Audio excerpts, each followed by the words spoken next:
basically at my alma mater on the SSA campus. For the next couple of weeks, I'm going to be filling in for your regular host, Dan Debenham, who is on assignment. A nice assignment, Dan. I saw you leave with your snow skis over one shoulder, tennis racket over the other. Enjoy your nice little assignment. Our assignment, Dan, this week takes us from the breathtaking Pacific Northwest down to the city of New Orleans, where hard work in the Big Easy has made the St. Augustine boys basketball team look like one of the best in the nation. They're fighting an image problem. They live in a town known primarily for its parties. The school plays basketball in the inner city of New Orleans. Its players born, bred in the city, and winning games on the corner of AP Two-Row and Law Street. When you're ranked number 2 in the country, there are no days off. The Purple Knights were at home in front of a sold-out crowd tonight, taking on the brother. Success breeds critics, and the current crop can't believe all this talent calls the Big Easy home. You don't get recruited. It's either you come here and you play or you don't. It was just a lack of information on Sports Illustrated's part with the article. They lumped us in with those groups that are schools that kind of bring kids in from all over the cities, all over the areas to play at their school. In our case, you know, I feel good to say all of us from New Orleans, you know, we've been knowing each other for the longest, you know, and you know, maybe they should take that into consideration when they crown a national championship at the end of the season. Go get him. Get it up. Go get him. Time to go to work. That's right. These folks are talking national championship. But success has been built not solely on years of winning St. Augustine basketball, but rather born from one painful loss last year.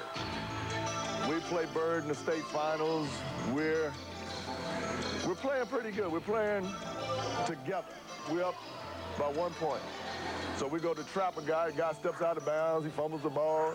Our guy stopped because the guy stepped out of bounds. And on tape, it looked like the official was running to make the call. But the official doesn't make a call, so they pick the ball up, toss it in under the basket. We're standing around, he lays it up. We lose the state championship by 1 point after running off something like 34 wins in a row. It's a team effort, you know, it's not that, you know, we got one good player on the team. You know, it's everybody plays together. You know, that's what Coach wants. He preaches all the time. You know, there ain't no one-man team. You know, it's a team effort. You know, we all play together and we come out with victories. Coach don't stand people that like to go for the glory. You know, he wants us all to play team ball, and that's what we're doing. That's how we're winning. If you check out a box score at a game, you might see one person that might stand out on the box score that particular game. But if you go back to weeks before, you might see another person. Like, you know, if one of us not having a good game, we all step up and, you know, chuck that guy along and say, hey, let's make the play. We preach one star will never shine as bright as the whole galaxy. So we all come together. Coach Griff is the type of coach that he wants it done his way or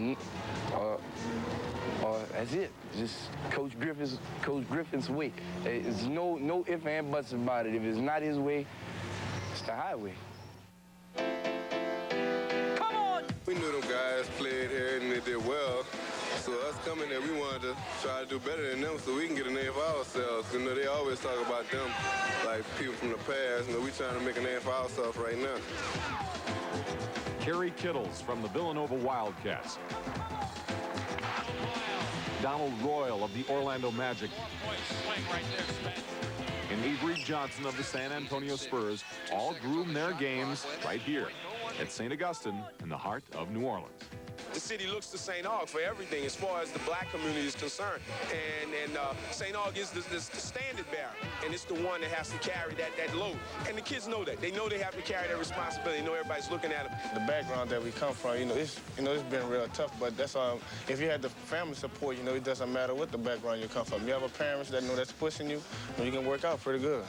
It's very demanding. It's not an impossible task. We've got kids from all walks of life, all economic backgrounds that attend here. They achieve. They realize that hard work and discipline will pay off. Well, you know, it's hard, you know, because we have a lot of things that we have to take care of. You know, we have to be at practice. We have study hall. And most of the time, most of us get home like 7:30, 8 o'clock at night. And we be tired going home, but we can't go to sleep. We got to stay up and study, you know. We're going to jump on them from the beginning. We're playing man. You got to get off to the ball, be in position. You got to be in position. On the press, you got to give an effort. You got to give an effort. If we get up, we'll rest in the zone. It's time for some of you guys that's sitting on that bench to get y'all asses off of it. Step number one. That's all it is. Step number one. We got to go up here and play. They in our house. Lord in heaven, hallowed be thy name. Thy kingdom come, thy will be done, on earth as it is in heaven. Give us this day our daily bread, and forgive us our trespasses, as we forgive those who trespass against us. And lead us not into temptation, but deliver us from evil. Pray for us. Pray for us. 1, 2, 3, pray for us.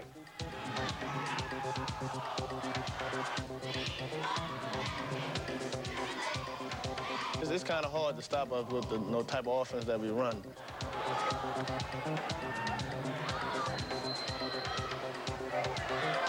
Some nights he'll score 22, 23 points. Then other nights he'll have 8 or 9 assists.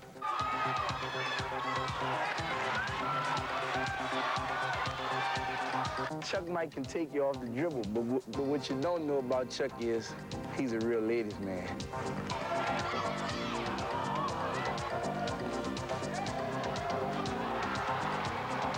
Real aggressive, big-time offensive rebounder, big-time defensive rebounder, shot blocker.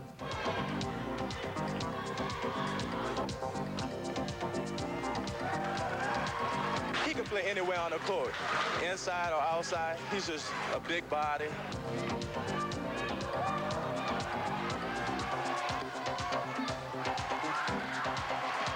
Next, we have our man Mitchell Magic Johnson.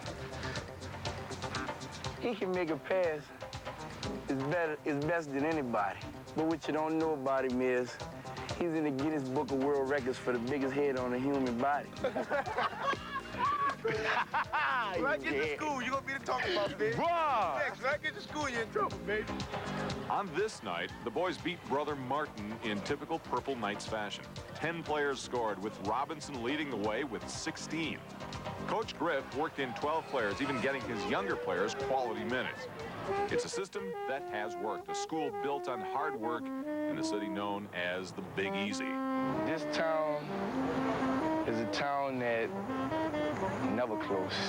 I mean, you can pretty much do what you want, and I mean, so long as it's in the concept of having fun, and you having fun, you're not doing wrong, or you're not harming the next person next to you, it's pretty much open to you. It's the discipline, the academic achievement, and just the family attitude and the constant drive to achieve that makes St. Augustine what it is.